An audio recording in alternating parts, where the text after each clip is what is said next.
En este video veremos la segunda parte del capítulo 12 que comprende la organización y la arquitectura de las computadoras. Para ello hablaremos acerca de el bus o la familia de buses que son esenciales para la operación y el desempeño de todas las computadoras modernas. Entre estos están incluidos los buses PCI, los buses SCSI SAS y los buses seriales. El término bus proviene de la contracción de la palabra en latín omnibus, que significa para todos.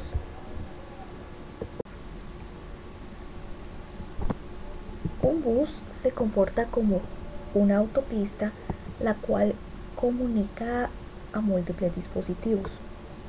Dentro de una computadora, todos los dispositivos que desean comunicarse con otro dispositivo deben realizar la utilización de bus para hacer una comunicación efectiva. En la figura 12.31 vemos la organización interna de una computadora y todos los buses que ésta puede contener. Vemos que existe la presencia de un bus maestro y diferentes buses esclavo, un bus local, y además de esto vemos que hay tres buses relacionados a la unidad de procesamiento: un bus de dirección, bus de datos y bus de control o señales de control. Estos tres últimos buses serán los que iniciaremos a analizar previo a estudiar los buses de alta velocidad. El bus de sistema se encuentra compuesto principalmente por tres elementos: 1. El bus de direcciones, 2. El bus de datos, 3. El bus de control. Estas tres unidades garantizan la correcta ejecución de las instrucciones. Podemos observar que también se encuentran conectadas tanto a la unidad de memoria como a las unidades de entrada y salida de datos. Además de ello, deben ser capaces de operar a la velocidad del periférico más rápido para cubrir el flujo de información completamente. Previamente se había mencionado que un bus interconecta a varios dispositivos. Esto es muy útil en sistemas en los cuales la computadora cuenta con más de un procesador o al menos contiene varios dispositivos que pueden iniciar la transferencia de información como lo haría una unidad de procesamiento. Para ello se utiliza el término arbitraje, que ayuda a determinar la acción que el bus debe realizar para decidir cuál de los dispositivos conectados debe conectarse con otro y así otorgarle el acceso a la información que éste contiene. Podemos decir que el arbitraje es la clave del funcionamiento de los sistemas modernos de buses. Se le denomina maestro de bus a todos aquellos dispositivos que pueden tomar el control del bus e iniciar la transferencia de datos hacia otro dispositivo. Ejemplo de ellos son las unidades de procesamiento, los elementos de entrada y salida de datos, cuando hay acceso directo a memoria. Y el complemento de estos dispositivos son los esclavos de bus o dispositivos que solamente pueden responder a la transacción iniciada por un dispositivo maestro, es decir, memorias o discos duros. En la figura 12.31 puede observarse que los bus master están conectados tanto en la unidad de procesamiento como en los periféricos de entrada y salida de datos, pero que se encuentran conectados a un controlador de display en este caso. Por otro lado, los buses esclavos se encuentran conectados, uno a la unidad de memoria y el otro a una entrada o salida de datos, pero que se encuentra conectada a una unidad de almacenamiento secundario. La figura 12.32 nos muestra la estructura de un bus simple, en el cual se presentan un bus de direcciones, un bus de datos y un bus de control que se encuentran arreglados de forma paralela. y a esta estructura completa le denominamos el bus o bus de propósito general. La característica más destacable de este arreglo consiste en que solamente se puede conectar un dispositivo a la vez para acceder al bus y realizar la transferencia de datos. Una estructura tan simple como esta puede ser encontrada en microcomputadoras de primera generación o incluso en microcontroladores de la actualidad.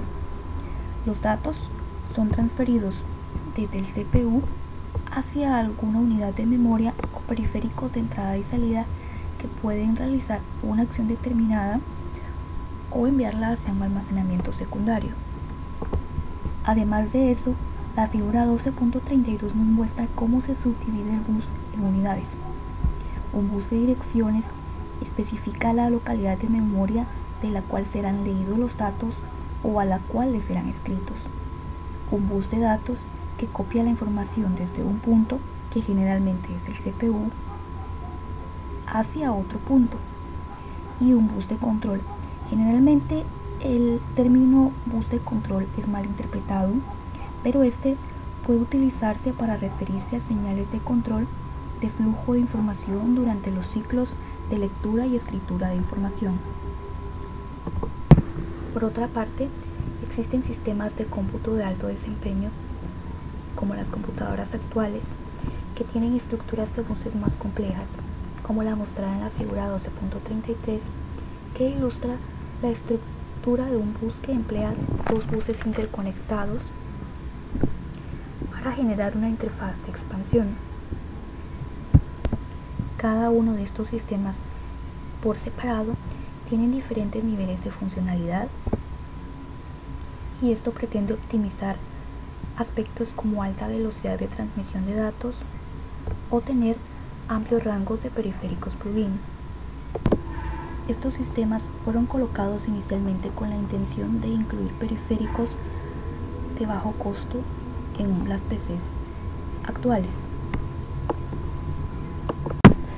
Cuando la unidad de procesamiento accede a memoria, el busmaster es el encargado de controlar la transferencia de datos, que incluye la dirección de la fuente o el destino de los datos. La mayoría de sistemas de cómputo actual utiliza el bus de dirección en paralelo con el bus de datos. Es decir, cuando el procesador escribe o lee datos de memoria, se envía un paquete de 32 bits a través del bus de dirección al mismo tiempo que el dato es transmitido sobre el bus de datos. Sin embargo, algunos sistemas combinan datos y direcciones en un solo bus multiplexado, como se muestra en la figura 12.36.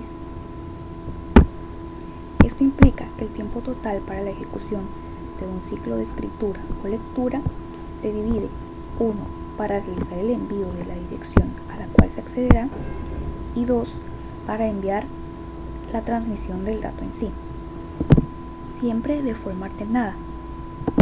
El objetivo principal de enviar la dirección y los datos de forma multiplexada consiste en obtener un bus más barato de implementar en comparación a los buses convencionales no multiplexados.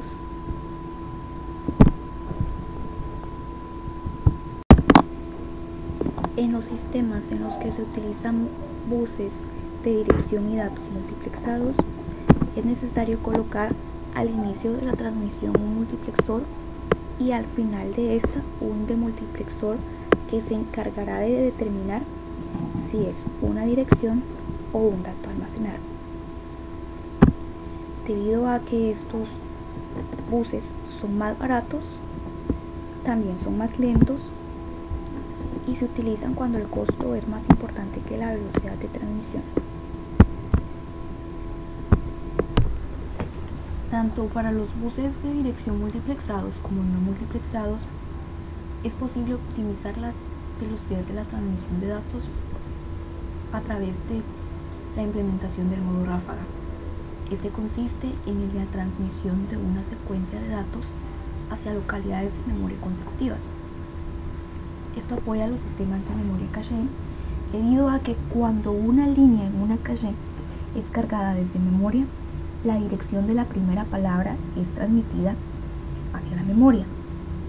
La memoria responde proveyendo la palabra de la dirección especificada, seguida de la palabra de la siguiente dirección y así consecutivamente. La figura 12.37 ilustra el concepto del direccionamiento en modo ráfaga, donde una dirección es transmitida a través de la dirección y las localidades de memoria I+1, I+2, I+3 son transmitidas sin necesidad de enviar las direcciones en sí. Como se ha mencionado anteriormente, el bus de control es el encargado de regular el flujo de información sobre el bus de datos. En la figura 12.38 se muestra la forma más simple del bus de control. Este consiste en la utilización de dos líneas sincrónicas.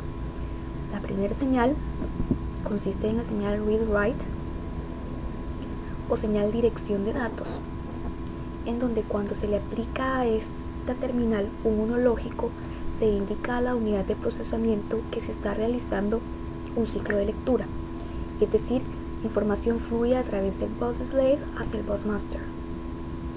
Cuando aplicamos un 0 lógico y debido a que la señal de escritura está negada, se indica a la unidad de procesamiento que se está realizando un ciclo de escritura, y esto implica que la información fluye desde el bus master hacia el bus slave. La segunda línea, que corresponde al modelo que estamos analizando, consiste en la señal de validación de datos o Data Validation Signal, y podemos ver que esta se encuentra negada. Por lo tanto, cuando un ciclo de lectura o escritura está teniendo lugar, la entrada a esta terminal debe ser un 0 lógico para indicarle al bus master que se está realizando la transferencia de datos. En las siguientes diapositivas haremos el estudio de buses específicos, iniciando por el bus PCI, por sus siglas en inglés, Peripheral Component Interconnect Local Bus. Es un bus que representa un cambio radical a los sistemas de arquitectura de las computadoras. El bus PCI fue utilizado a finales del año 1993 por Intel, con la finalidad de implementarlo en los sistemas basados en Pentium, aunque en realidad no era excesivamente más rápido que los buses predecesores. Su característica principal radicaba en la utilidad de expansión y flexibilidad de las computadoras personales, es decir, utilizar tarjetas como modems, interfaces, tarjetas de video, tarjetas de sonido, las cuales se comunicaban a través del bus PCI con el procesador a través de la utilización de una interfaz de bus conocida como NOR bridge. Esta es parte del chipset, al cual denominamos un conjunto de circuitos de interfaces de bus. Sirve como un puente de comunicación con el resto de los componentes de la computadora. El PCI es denominado bus local. Conectando el sistema directamente al CPU, provee una mayor velocidad de transferencia de datos, y al conectarlo directamente al CPU es denominado un bus de conexión frontal. El PCI soporta capacidades plug and play, lo cual implica la conexión a tarjetas plug-in que automáticamente son configuradas a una fuente de voltaje asignadas a tarjetas plug and play transparentes al usuario.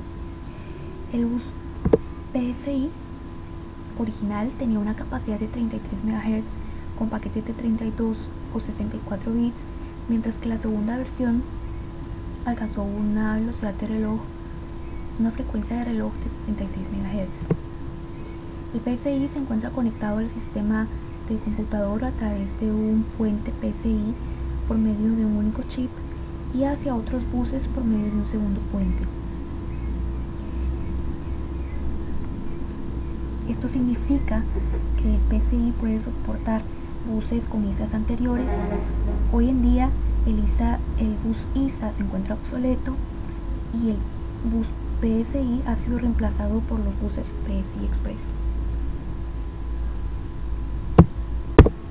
La figura 1249 ilustra la relación entre el bus PSI, el puente, el procesador, la memoria y los periféricos. El procesador se encuentra directamente conectado al circuito puente, que permite al procesador acceder a los periféricos por medio del bus PSI. La figura 1250 muestra el diagrama de un sistema de una computadora que utiliza un bus PSI local y un bus ISA. Por algún tiempo el bus PSI era conectado a buses antiguos ISA para permitir a las personas utilizar antiguas tarjetas ISA a sistemas un poco más nuevos. El bus ISA actualmente se encuentra obsoleto. Además, se utiliza un segundo puente, comúnmente denominado Southbridge, que conecta a la bus PSI con el bus ISA. Por sus siglas en inglés, el bus ISA es el Industry Standard Architecture, que fue utilizado a partir del año 1980 por IBM. La figura 12.51a ilustra la relación entre el procesador Pentium 4, su chipset Intel y el bus PSI, mientras que la figura 12.51b ilustra la interfaz del procesador más moderno, Intel Core i7. Cada tarjeta que se conecta al bus PSI puede contener un bus master que le permite tomar control del bus PSI para realizar el control del flujo de datos. El bus PCI Express fue desarrollado para alta tecnología que demandaba incremento en el desempeño y al mismo tiempo reducción de costos. Sus metas de diseño consistían en ser menos costoso que el existente bus PCI, utilizando tecnología off-the-shelf, disponible en el mercado y estándar, aplicable a plataformas, conectores y circuitos, soportado por tecnología móvil, de escritorio e incluso servidores que eran compatibles con PCI. La primera versión de PCI Express fue introducida en el año 2003 y la versión 3.0 fue introducida en noviembre del 2010. La mayor diferencia entre PCI y PCI Express es que PCI Express utiliza la transmisión serial para transferir datos de punto a punto. La figura 12.55 hace una comparación entre las diferencias entre los protocolos del bus PSI y del bus PCI Express. A la izquierda, el protocolo del bus PSI contiene ecos del modelo estándar OSI, Open System Interconnection, en donde se dividen todos los niveles de comunicaciones del sistema en 7 capas abstractas. Cada capa desarrolla una función específica de la capa superior. La ventaja de utilizar el protocolo por capas es que cualquier capa puede ser reemplazada con una nueva tecnología sin impactar fuertemente a las capas superiores o inferiores. Por ejemplo, la capa física puede cambiar de la utilización de pistas de cobre a utilización de conexiones por medio de fibra óptica, sin tener cambios en la capa de conexión de información. El nivel más bajo del protocolo de PCI Express es la capa física, que es responsable de la transferencia de los bits punto a punto. El bus PCI Express utiliza un bus serial en donde el dato es transmitido bit por bit a través de una sola línea, o puede ser también a través de un par de líneas utilizando diferentes formas de decodificación.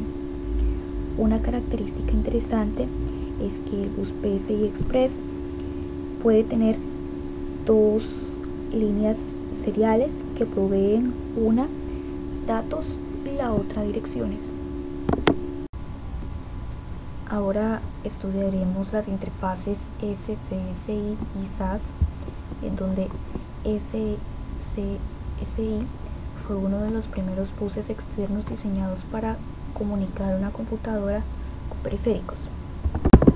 La interfaz SCSI, o por sus siglas en inglés Small Computer System Interface, es un bus en paralelo de 8 bits que data del año 1979, pero inició a utilizarse en la industria en el año de 1981, cuando su fabricante intentó incorporarlo a la familia de discos duros que utilizaba como una interfaz universal. El bus SCSI es un bus de datos en paralelo que incorpora el intercambio de información a través de un protocolo optimizado, el cual vincula todos los dispositivos al CPU, es decir, manejadores de discos y algunas unidades de almacenamiento del sistema.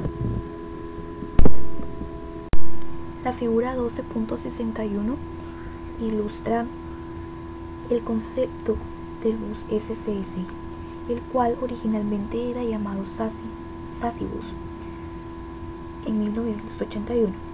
Puede observarse que este contiene un adaptador, el bus en sí, conectores que permiten el acceso a diferentes dispositivos al bus y finalmente la terminación. El bus original SCSI-1 operaba a 5 MHz, permitiendo a más de 7 periféricos estar conectados al mismo tiempo. Después de una revisión en 1991, se produjo el SCSI-2, un bus más rápido que operaba a 10 MHz y con un ancho de bus con más de 16 caminos de datos. Finalmente, se introdujo el Ultra SCSI Bus o el SCSI-3, el cual fue el siguiente paso, que incluía una frecuencia de reloj de 20 MHz. La característica principal de todos los sistemas que utilizan el sistema SCSI es que permiten la transferencia de datos asíncronos. Posteriormente, el bus SCSI desapareció debido a sus características de baja transferencia de datos y al costo elevado de producción. La aparición del Serial Attached SCSI Bus busca mantener todas las características positivas del bus SCSI y al mismo tiempo acerca mucho a la tecnología actual que conocemos hoy como USB y PCI Express. Cuando fue introducido, este bus soportaba 3 GB por segundo de transmisión de datos. Posteriormente, la segunda versión, en el año 2007, alcanzó una transmisión de datos de 6 GB por segundo y a partir del 2010 alcanzó una velocidad de 12 GB por segundo. El aspecto más importante que tiene SAS es que los cables y conectores son físicamente compatibles con los dispositivos que utilizan interfaz SATA, que son utilizados actualmente por todos los sistemas de cómputo moderno, principalmente por los discos duros.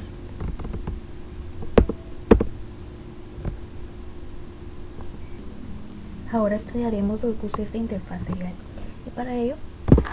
y para ello realizaremos una comparación de los buses en paralelo y en serial. Iniciaremos viendo las características del bus en paralelo. Este se caracterizaba debido a que utilizaba varios caminos o varias rutas en paralelo, lo cual permitía de que la se hiciera una mayor cantidad de transmisión de datos a la vez. Por el contrario, los buses en serie llevan un bit a la vez a través de un único camino. Durante la década de los 70 se consideraba que el bus paralelo era más rápido debido a sus características previamente mencionadas.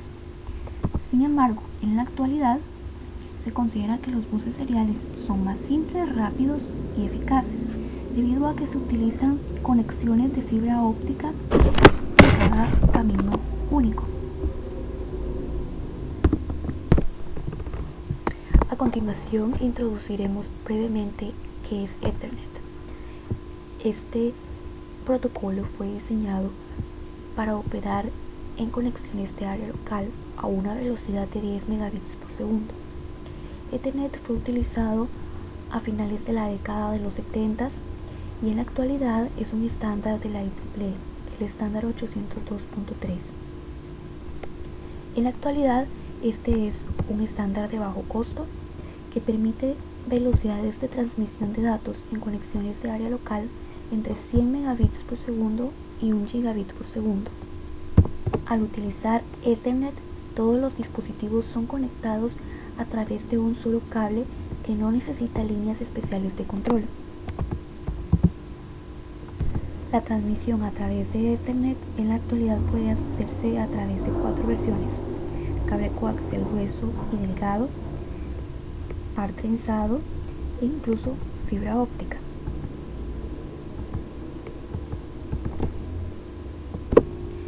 Al utilizar Ethernet, los datos son transmitidos de forma de paquetes o frames. El bus firewall, ahora llamado el bus IEEE 1394, es un bus que fue diseñado en el año de 1986 como reemplazo para el bus de datos en paralelo SCSI, específicamente para el uso profesional de audio y video en el mundo. Firewall fue desarrollado por Apple y en la actualidad es utilizado por Sony bajo el nombre de iLink. Varios factores fueron considerados al diseñar este tipo de bus, pero principalmente se consideró el factor costo, ya que en años anteriores las computadoras estaban enfocadas al uso doméstico y para poder acceder a todos los hogares debían construirse computadores con costos más baratos. El segundo factor a considerar es el tamaño. En la actualidad todos los dispositivos electrónicos buscan ocupar un menor espacio. Esta fue otra de las motivaciones para el diseño de firewall. El tercer factor considerado fue la velocidad, ya que año con año las computadoras buscan tener relojes con frecuencias más altas. Y finalmente, el cuarto factor fue la confiabilidad. El sistema debe ser resistente a fallas de conexión. El estudio de los buses seriales finaliza con el bus USB o Universal Serial Bus.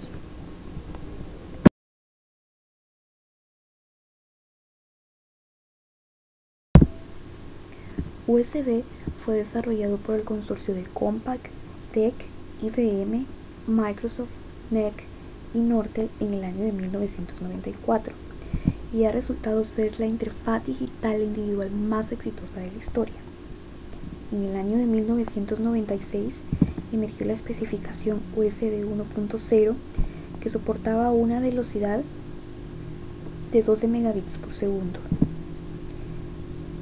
En el año 2000 emergió la versión USB 2.0 con una velocidad de transmisión de datos de 480 megabits por segundo. Posteriormente, en el año 2009, apareció la versión USB 3.0 y esta maneja velocidades de incluso 300 megabytes por segundo. Por esta razón, a diferencia de la versión 2.0, la versión 3.0 requiere de un nuevo formato de cable y tecnología. La figura 12.70 muestra la topología del bus USB y podemos ver que en el escalón más alto de esta se encuentra el host. Esta pirámide posee 5 escalones.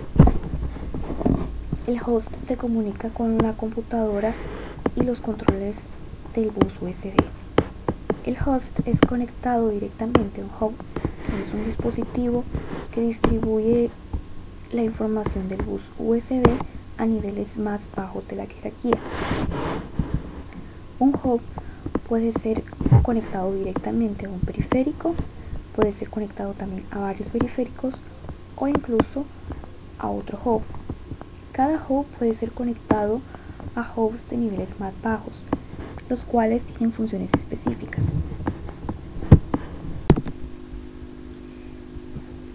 Las características eléctricas de USB radican en el conector multinúcleo que posee.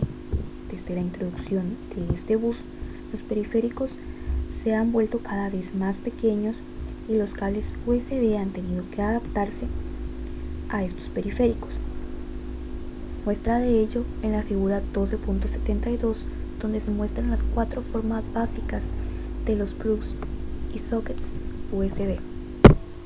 En la figura 12.74 podemos ver de forma transversal la composición del cable USB.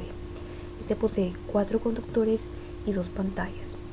En la parte más externa podemos ver que se encuentra la pantalla externa, que se encarga de proteger a los 4 conductores de cualquier señal de ruido externo a estos. Dentro de esta pantalla se encuentran los 2 conductores de energía que transmiten el voltaje positivo y tierra respectivamente. A través de estos conductores se transmite un voltaje de 5 voltios que permite a USB suministrar energía como una fuente de alimentación tanto a celulares como a reproductores MP3 o cualquier otro dispositivo que sea conectado a través de este bus. En la parte más interna encontramos una segunda pantalla o una protección interna que consiste su función principal en separar cualquier señal de ruido que puedan proporcionar los 2 conductores de energía a los 2 conductores de datos. Los 2 conductores de datos son etiquetados como de más y de menos, y estos transmiten datos a través de un par trenzado recubierto por la pantalla de metal que ya hemos mencionado. La introducción de USB 3.0 en el año 2010 generó el cambio más radical de la transmisión de datos en forma universal. Se considera que USB 3.0 tiene un rendimiento de 10 veces mayor a su predecesor USB 2.0. Tiene un menor consumo de energía y a pesar de los cambios en el cable utilizado para USB 3.0, este aún mantiene los 4 conductores originales que utilizaba su predecesor, lo cual lo hace compatible con el mismo. Sin embargo, USB 3.0 agrega 2 pares trenzados al cableado, SSRX y SSTX, los cuales funcionan en modo bidireccional duplex. La funcionalidad principal añadida a USB 3.0 le permite que sea denominado un bus de supervelocidad, proveyendo una máxima velocidad de transferencia de 4.8 gigabits.